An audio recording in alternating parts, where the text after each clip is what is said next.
उमर रो पड़े, कहने लगे आज मैं ईशा के बाद निकला हूं तो नबी पाक के सहाबा मुझे नेक कह रहे थे। फिर मैंने बच्चों की माँ से और बच्चों से भी पूछा है, वो भी मुझसे राजी हैं। पर उजाफा, तेरे साथ नबी पाक राज की बातें करते थे, सच बता कहीं उमर का नाम मुनाफिकों में शामिल तो नहीं? सच बताओ, उन मुनाफिकीन में तो शामिल नहीं, कहीं ऊपर ऊपर से तो नहीं सारा कुछ?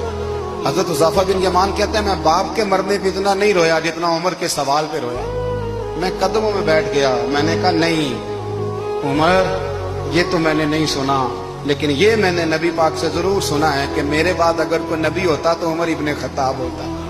ये मैंने अपने कानों से सुना है कि उमर जिस गली से गुजरे शैतान रास्ता बदल जाता है। ये मैंने अपने कानों से सुना है कि 950 साल हजरत जिब्रील जनाब उमर की शान बयान करे तो फिर भी बयान नहीं हो सकता। ये मैंने जरूर सुना।